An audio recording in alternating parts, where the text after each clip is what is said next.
Hey, everybody, this is Kenny. Welcome back to the Leading from the Middle podcast. This is the podcast for middle managers who want to develop themselves, develop their teams, and improve their results. I got to sit down and talk to Jerry Fu. He is a conflict resolution coach for Asian Americans, and we got into why coaching. Why do we run away from conflict resolution and a bunch of other things? You don't want to miss this. Let's get at it.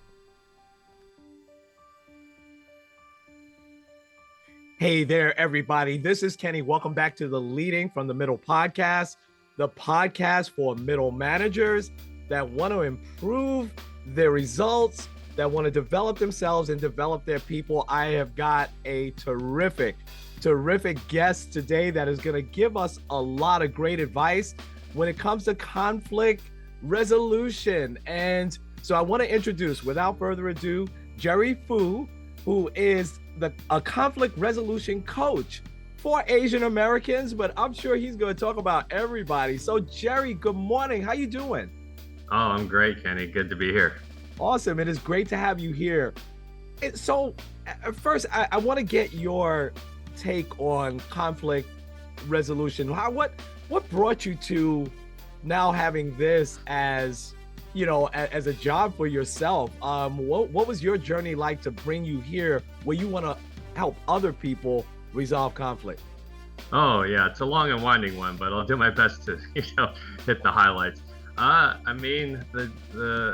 tough part was when I actually got fired from the job I moved to Houston for. Yeah. Conflict avoidance was one of my habits because, I'm a recovering people pleaser.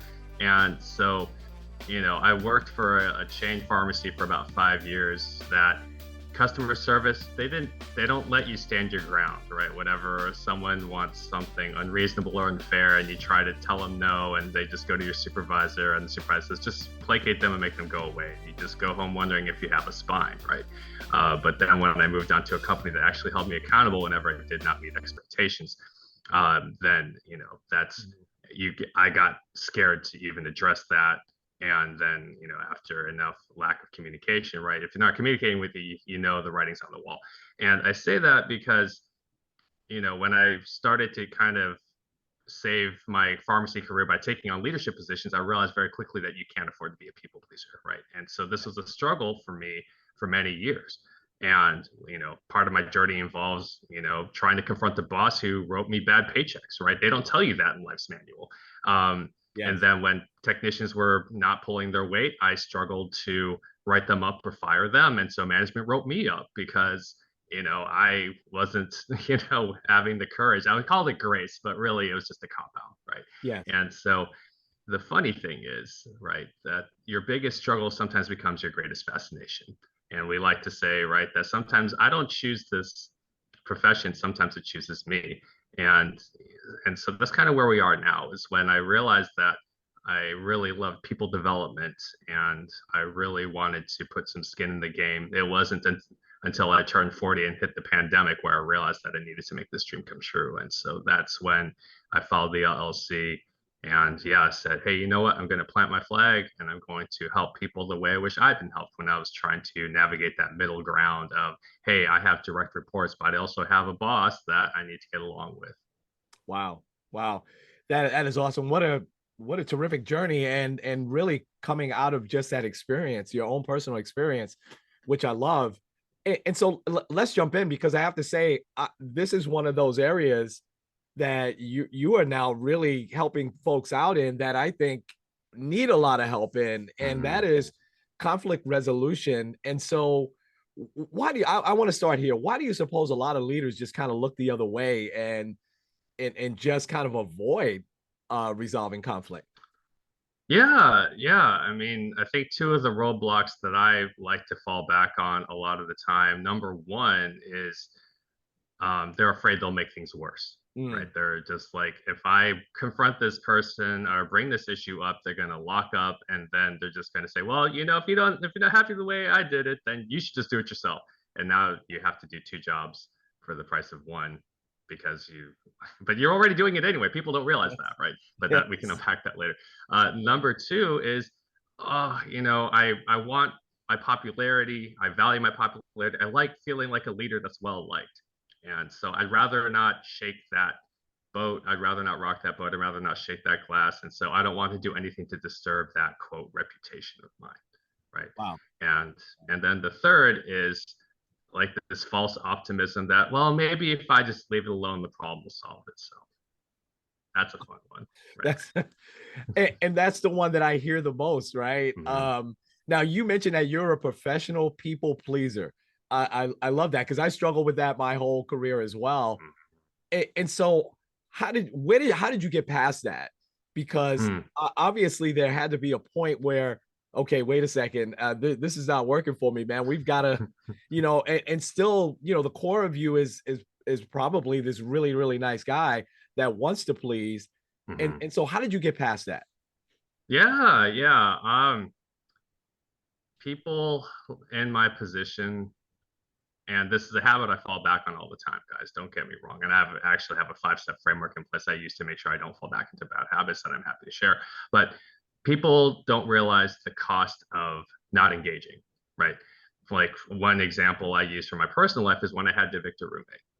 And he defaulted on his lease, and he just kind of waited for me to actually enforce the consequences of violating that lease. He Wow. wasn't going to just move out on his own. And what is the cost? Resentment, frustration. I can't even look forward to driving home from work because I know he's going to be there, right? And people think, Yeah. oh, well, I don't like this feeling. And it's like, well, then what are you going to do to get rid of it? Right. Yeah. And so that's basically it. People realize, hey, the fire is getting bigger, and it's not going to go away until you decide to do anything about it. Yeah. Wow. Wow.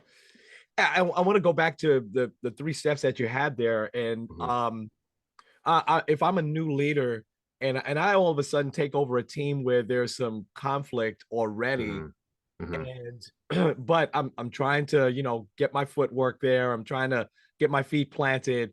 Mm-hmm. What's a couple of first things that leaders should do when if they've already now spotted it? Obviously, we know it. The answer is not walking away and three things that you said. And just saying, hey, it's going to get better. Mm-hmm. Where do leaders start? Yeah, so let me delve into an example from a client of mine. So a client works for a big company, and he says, "Hey, I've been promoted to team leader, and I've been in this role for about 3 or 4 weeks now.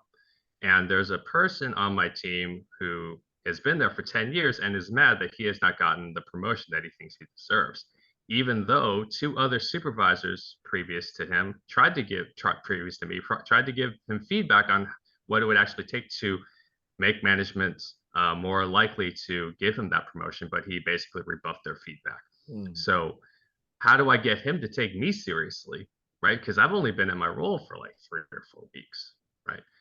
And so I'm sure a lot of middle managers this will resonate with them, right? Because they're just like, I've barely been in my position for this, and there's other people that are older and wiser and more experienced than I am, but I have to lead them, direct them, right?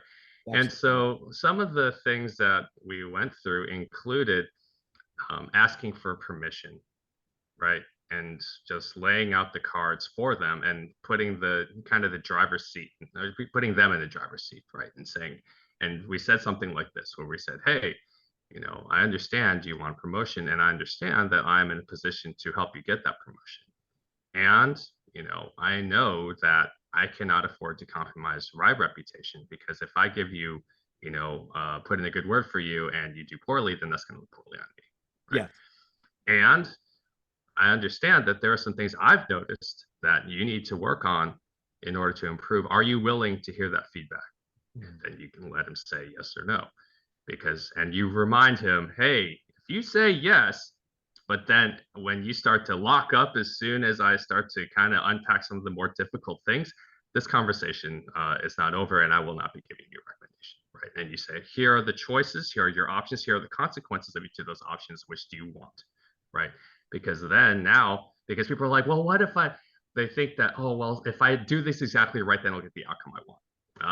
There's no guarantee that success is possible, but not guaranteed. Yeah. And so you just need to close that door immediately as soon as you hear that if he shows signs that he is not going to be receptive to your feedback, or if he just says, you know what, I like the idea of the promotion, but not willing to do the work of the promotion, conversation over. That's it. You don't Mm-hmm. have to worry about it any further because he's already made his decision.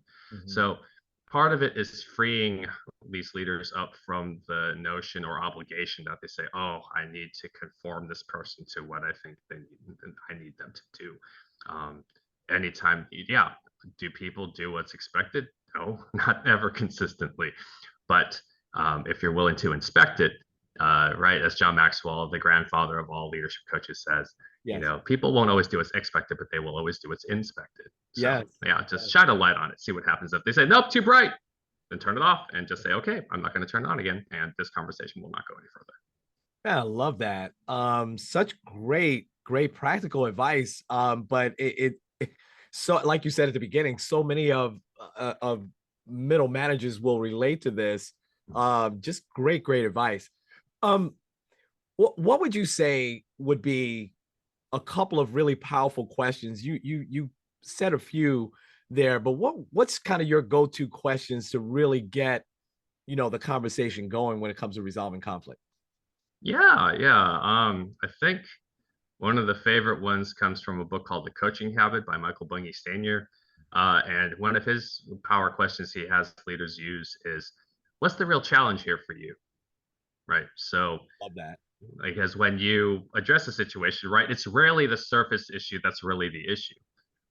You can come with evidence, right, saying, hey, so I've noticed that, these, like, I'm a pharmacist background, right? So I'll say, hey, so, the wrong doctor was placed on several of these prescriptions, like, can you help me figure out what's going on? So you can lead in with that. Hey, because that's another one, right? Just, hey, what's going on here, right? I don't know. I just, being a curious learner, I don't want to assume the story in my head is correct, even though I feel it's very justified. But hey, you know what? Maybe there's a bigger problem than just you being careless, right? So what's really going on here? Right. And maybe sometimes you uncover, oh, it's a systemic issue where it's like, oh, the computer glitches every time you put in a certain code. And, okay, well, let's eliminate the code. And all right, the errors go away. What do you know? I don't have to write this person up for like being careless or whatever. But, that's an optimistic situation, right? Yeah. Sometimes it is the person just being careless and defensive. Yes. Oh, those were great. I want to just get a couple more questions in. And this is awesome, by the way. I think this is Sure. fantastic advice. Mm-hmm. I love that you have coach in your title.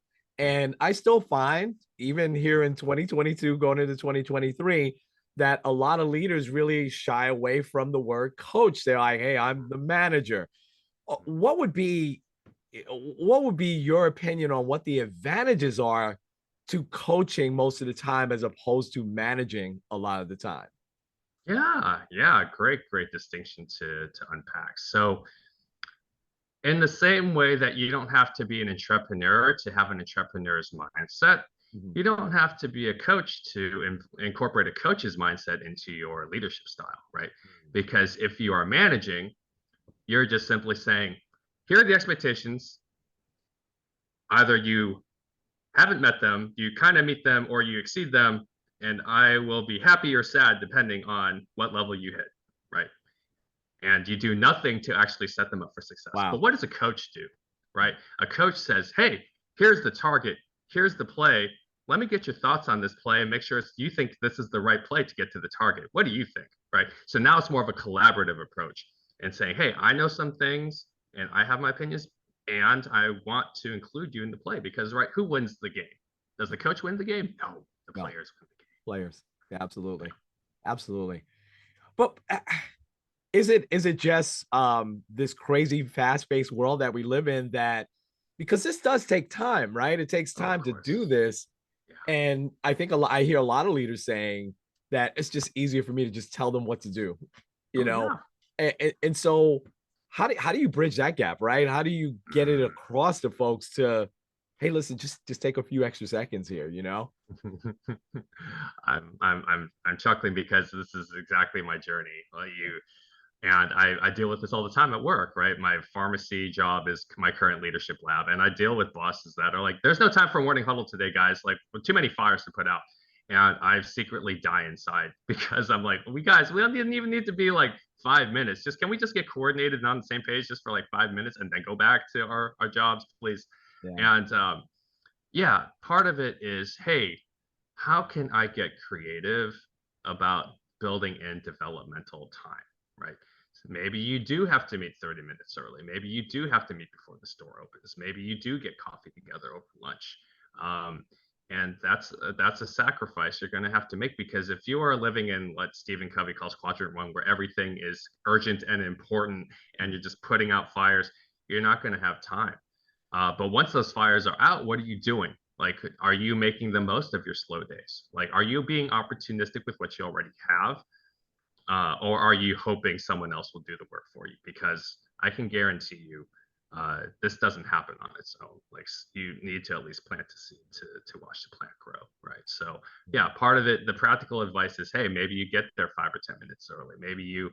Maybe break it down into bite-sized pieces that say, hey, you know what, when you're on your 15-minute break, you just mind just like, reading over this little packet of information that I prepared for you. Just, really easy, really light reading. Make it as easy as possible, make it as simple as possible, to say, hey, it's just this one. Can you read a page a day of a book, right? I'm just asking for a page a day. Wow. Right? Yeah. Man, I love all that. And you hit with what is probably one of the most frustrating things I've seen in my years, especially in Mhm. retail, man. I just don't have the time. You don't have the time to read one page. Come on, man. You Yeah, yeah. know? um, I love that. Last question on this topic, and then man, I could probably talk to you all day. I just love hearing the advice that you're giving. It's just so practical. Um, how do I coaching really infers partnership, and Mhm. there are a lot of leaders that sway away from that. Hey, I don't want to be your partner. I'm your boss. How do you how do you get leaders to really truly buy into this, the whole concept of coaching that really, I mean, you talked earlier about how that leads to great conflict management and being able conflict resolution and being able to really bridge that, which just helps for a more productive workplace anyway. But the word partnership also tends to scare some leaders these days too. How how do you kind of package this now to really make this a leader saying, "Yeah, I'm still in charge, but I'm gonna go in this direction." Mm. Yeah, yeah. I think part of it is, what's the real challenge here? Part of it is, the way a lot of companies view coaching to begin with, right? Yes. Because when I went through my coach training, I had a lot of classmates that were in human resources, and that's not a good thing, right? People don't want to say, "Hey, HR is going to set you up with the coach." That sounds like remediation. That Yeah. sounds like, "Hey, you're not performing the way we need you to, so we're going to, send this clinician in and figure out what's wrong." And it's not, "Hey, I'm at the top of my game, and this is when I need a coach," right? You have to give them evidence of, hey, Tiger Woods was winning Masters, and guess what? He fired his coach because he needed a new one that was going to take him in a direction that he never would have seen for himself, right? And part of it is just kind of appealing to that, to say, hey, don't think of this as remediation. Reframe it as, this is the A game, making it an A plus game, right? Yeah. And sometimes you may have to involve an outside coach outside the organization, right? Because no one really, I mean, I learned this the hard way. No one really wants a leadership workshop taught by their boss, right? Because the boss is going to be observant to see, it is a good like lab test for the boss to say who's really receptive to this material. But no one wants to think that, right? No one wants that like playing in the back of their head. Oh, like if I don't participate, my boss is going to be secretly mad at me. So So sometimes you may have to go to an impartial source, and outsource that and keep it confidential by all means. so true. Yeah. Yeah. Wow, that is so awesome.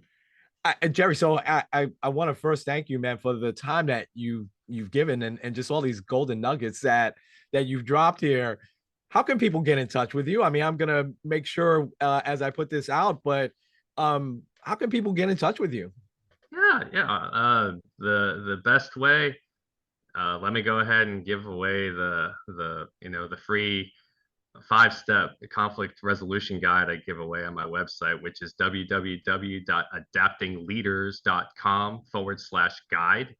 If you decide just to check out the website by itself, adaptingleaders.com, there's all sorts of other goodies too. There's a free blog where you can check out summaries of interesting books, or you can schedule a complimentary 30-minute call. You can also connect with me on LinkedIn.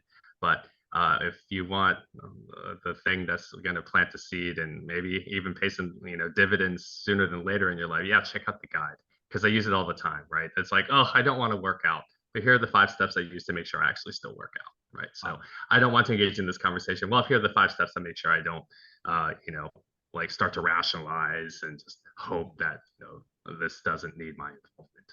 I love it. I love it. As soon as we're done, I'm going on your website and checking that out, man. I'm going to download that, and we'll be in touch. That is awesome. I'll make sure that's all in the notes. So you guys, if you didn't capture what Jerry said, you'll have it right there in front of you. Jerry, I can't thank you enough. This was awesome. Glad to meet you, man. Glad to be a helpful guide for anyone involved. Absolutely. Absolutely. And we'll be in touch.